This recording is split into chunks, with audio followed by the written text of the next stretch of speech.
So, hi guys! It's me again, ang inyong lingkod, Madam Ja, and I'm with my guest. Ito, si Boss Joey. Hi guys! Ayan, ito si Boss Joey, guys. Ayan. So, ayan guys. Ayan, kami dalawa yan. Magbibigay lang kami ng opinion. Pogi mo, oh. Po, ayan. So, I'm Madam Ja and this is Boss Joey. So, yun guys, kasi napagkukwentuhan namin ngayon si Golden Boy Carlos Yulo. Yun. Yay! Idol natin. Yan, Congratulations, idol! Congratulations talaga. At proud na proud kami sa'yo. Yan ang Yes. totoo. At wala kami pakialam sa anumang issue ng pamilya mo. Kasi ang mahalaga pa rin is yung pinasok mong karangalan. At yun yung dapat natin i-highlight nga ngayon eh. Dahil hindi ka pa nakakadating dito sa Pilipinas, tama? Tama, dapat Pauwi pa lang siya. Pag-usapan yung gagawin sa kanya, yung mga parida dapat gagawin kay Yulo. Huwag yung negative agad. Oo, Pag-uwi pa lang negative. Paano negative nga sa Pilipinas? Positive na pasok nga sa Pilipinas, di ba? Kaya katatapos ng bagyo, dapat positive. Tulad niyan, positive. Goals tayo, di ba? Oo, malaking bagay yung nagawa mo, Carlos Yulo. Isa kami sa sumusupport sa'yo. We're from Titan Gel Philippines family. So, yun nga, meron kang lifetime supply And Titan Gel Gold. ng Black. free Number one yung Titan Gel Pampa. Nako. supply lifetime. Yes, yan. Marami na rin kasi nag-o-offer. So, isa rin kami. Gusto namin i-offer yun. Yes. So, yun lang. Medyo kalat na kalat kasi ngayon yung issue nyo ng nanay mo. Yes, your mother. Diba? Yes. Yun is something personal na para sa amin. So, napag-usapan lang namin ni Boss Joey, di ba? Dahil nga, di ba, ang daming kumalat na pati yung girlfriend niya nadadamay na. Dapat hindi na ganun dapat. Andun din yun na pagkamalan yung girlfriend niya na parang Nilalayo yata or what? hindi, hindi na napasa may mga daming issue na negative and yun lang nakakalungkot kasi wala pa siya dito, hindi pa siya dumarating from Paris, di pa siya dumalapag dito sa Pilipinas, pero ang dami na niyang pinagdadaanan mga issue. Yun yung sabi dapat good vibe lang dahil nga ngayon lang tayo nakatikim ng gold. Every 4 years lang yan guys ha. Kaya nga. Maraming pwedeng mangyari sa loob ng 4 na taon. Nabuhay kahit 1 gold na yan, 2 gold yan. Oo. The best pa rin yan. Lalo na kami, syempre may mga kagaya namin na syempre hindi man kami binagyo, pero marami talagang nalungkot bago dumating to Olympics na to. At malaking tulong talaga yung nagawa mo na positive, nagbibigay ka ng positive vibe and energy. Yung mga, para sa kaya yung mga reward mo, yung mga incentive mo, dapat na talaga ipagkalobin sa mga talent natin, athletic. Dahil ako dati yung elementary, din ako, runner naman ako. Yun nga lang, hindi pinalad. Ikaw pinalad ka. Oo, pinagsikapan niya talaga yun. Dream niya yun eh. Talagang pinagkaulap sa'yo ni God yung gold na yan dahil sa dami ng tao sa Pilipinas, ikaw yung nakakuha ng gold medal na Olympics, di ba? Para sa'yo talaga yun. Nakatadhana na yun. Nasa palad mo yan, kaya the best ka talaga. Talagang binigay sa'yo yun. Tsaka pinagbutihan niya talaga yun. Biro mo at the age of 7 daw. 7 years old pa lang, di ba lumalaban siya. So yung balik tayo, ito lang. Magiging honest lang kami sa inyong mga viewers namin. Syempre may kanya-kanya tayong mga opinion. Ikaw ba, ano opinion mo tungkol doon sa issue nila ngayon ng nanay niya?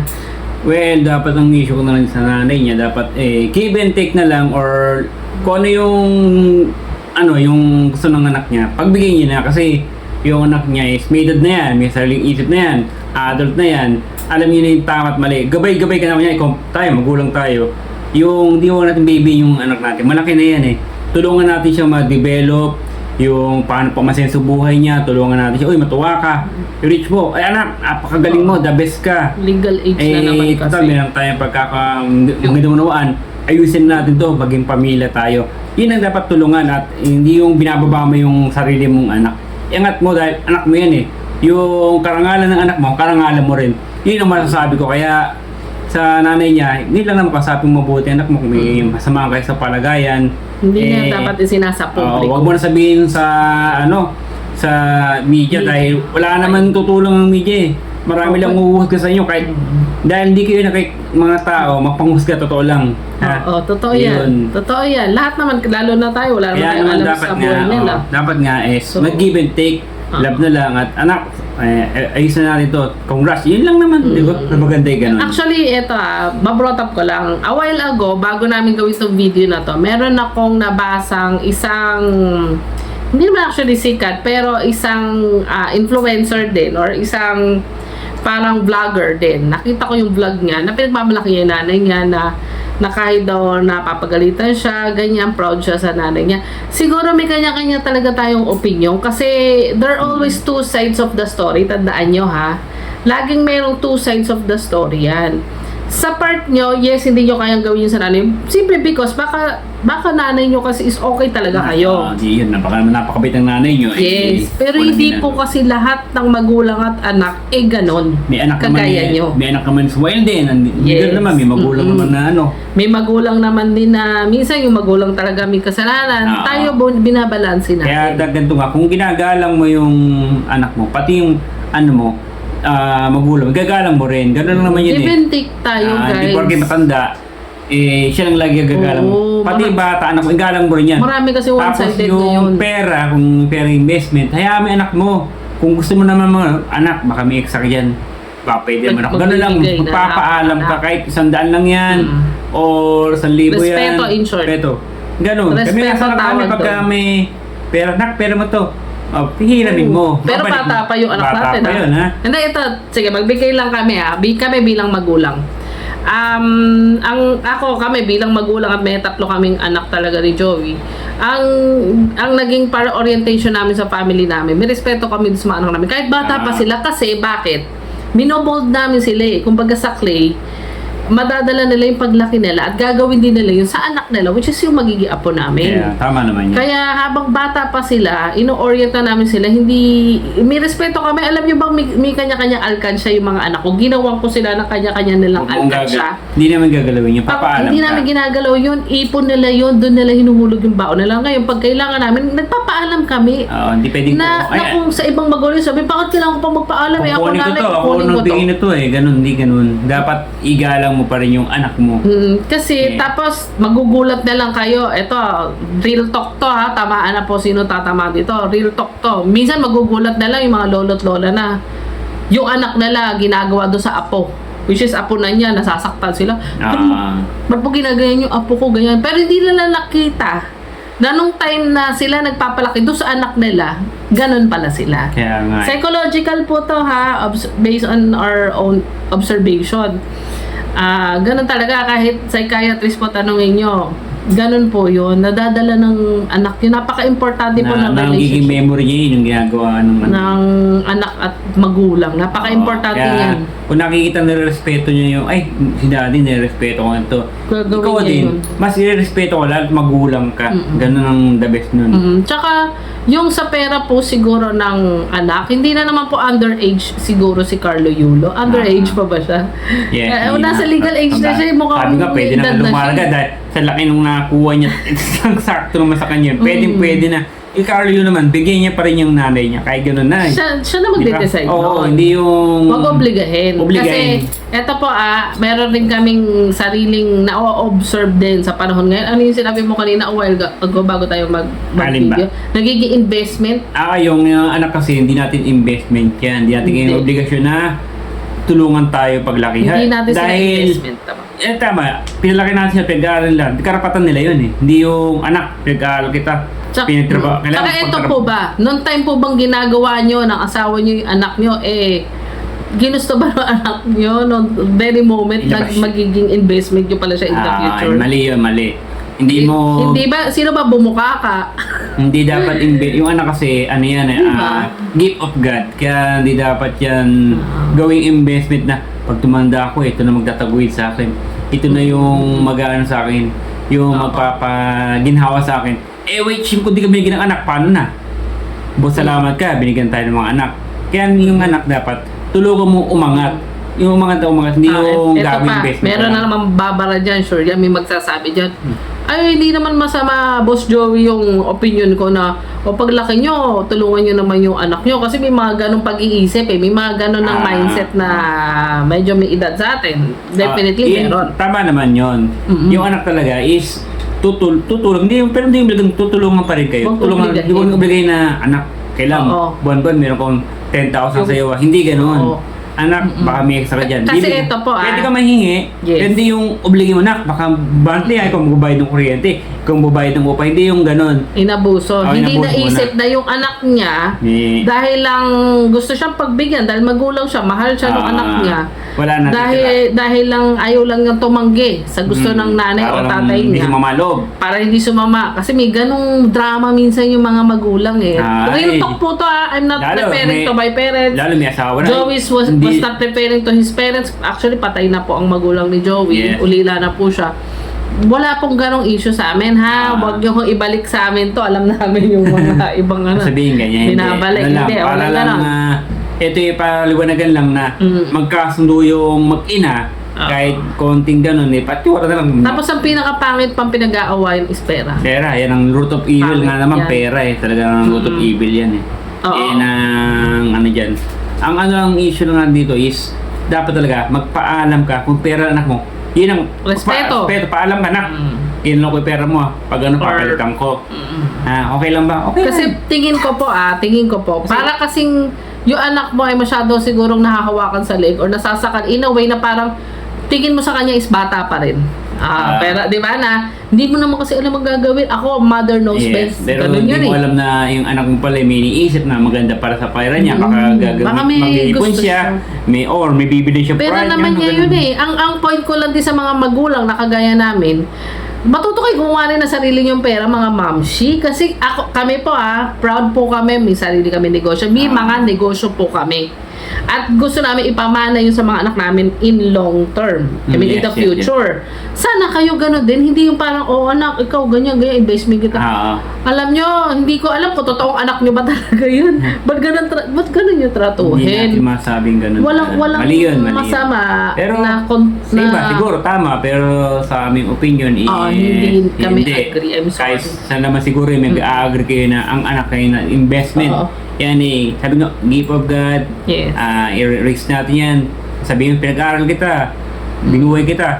Obligation na pag-aralin mo, dahil kawawa naman, pwede pinag-aaral magiging mangmang yan. Ano magiging paglaki niya? Bakal bote. Ganun ba? Naganak ka para maghanap. Reflection nyo rin ho kasi yung mga anak nyo. Salamin nyo yan, actually. Ano dun Yung mga anak nyo ngayon. Ang maganda kasi, mawala tayo sa mundo na to na binigay natin yung best natin. Sa anak natin, kasi hindi naman natin tinaguyod natin, pinag-aral natin. Hindi naman kasi natin masasabing forever tayong kasama. At least, meron kami pagmamahal ho tawag doon, pagmamahal, di ba? Meron ka, kasi pag ginawa mo yun, yung anak mo, hindi na mahirapan. Na paglaki niya, kawawa naman ako, hindi ako But-in lang pag-aaral. ako Kami po, at age of 1 pa lang ng anak ko, kinuha ko kaagad ng insurance. Ginapang ko pong hulugan yun. Sa ibang tao, mahirap yun yung monthly, nagma-monthly ka. The best yung Tapos, insurance minimum wage Minimum lang earner pa ang si Boss Joey noong time na yun. Hindi pa kami ganito ka-well off na nung panahon na yun. Ginapang ko po yun. Pero kasi, ang iniisip ko dun, mga anak ko hindi na sarili ko eh. Kami kasi, okay na, natin pa man yung mga ganyan-ganyan. Yung anak mo, simula pa lang yan eh. Wala ka na lang, bigla. Kaming bote mawala, paano na yung pag-aaral? Wala kang ipon. Hindi masabi yung... Hindi titigil ang college nila, di ba? Kasi may inipon na kaming trust fund para sa mga anak namin. As in, sitting pretty na kami in the future. Pati pension, pati insured investment. Ayan. So, well, yun nga kay Yulo, the best thing sinabi mo na piniliwanag mo lahat yung side mo.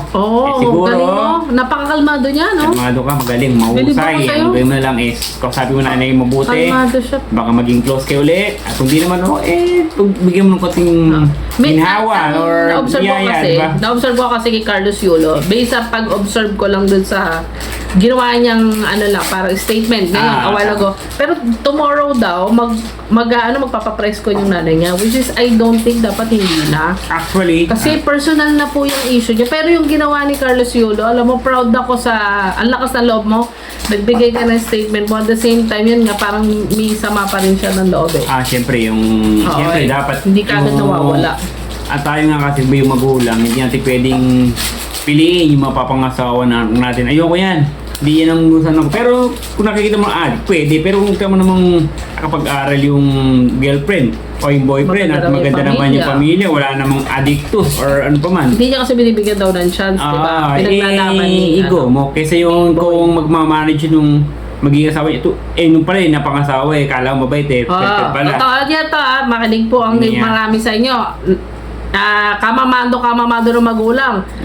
Para sa kanya, botong-boto siya. Nung napangasawa yung lalaki o yung babae, adik pala, may ano pala, may third party, kasi, di ba?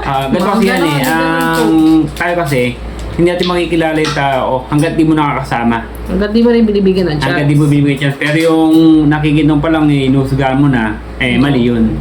Don't judge the book by its cover. Minsan yung mga nakadabit pa nga ng mga disente, yung pa yung mga totoo minsan pag-ano ito pa, wala rin po sasama loob. Minsan yung mga palasimba pa nga. Ayan, madalas siya, no? Yung mga pakitang tao. Yan ang the best niyan. Palasimba, pero Diyos mio, ang ugali ay wala po kami pinatatamaan dito. Pero, yun nga, wag yung magsisimba kayo para lang masabi ng bait kayo. Hindi ganun. Isang buhay po natin. Mali yun. Diba lang hindi ka nagsisimba pero yung pananampalataya may nasa taas. Yung totoo lang, hindi yung nagpapakitang tao ka lang. Mali yun. Yun nga. Anyway, yun nga, sabi namin sa nanay niya, siguro, mag-sorry kung sorry about isa. Nak, pasensya ka na sa nasabi ko. Ay nanay naman, mag-sorry din si Yulo. Sa ngayon parang, sa na-observe mo, sino mataas ang parang pride ngayon? Ay, tingin ko yung pride si wala akong pwede si Mother Lilian. Pride ka. Nahihirapan approach si dahil kung si anak, si Junaki. Dahil yung anak siyempre, may bigyan. Malaki na yan Tsaka parang matagal na sila, 4 years na ba kayo? Parang 4 years na sila anniversary. Kasi may matagal na sila nung girl. Yes. Tapos hindi pa rin matanggap ni mother girl. Siguro mag-outing sila.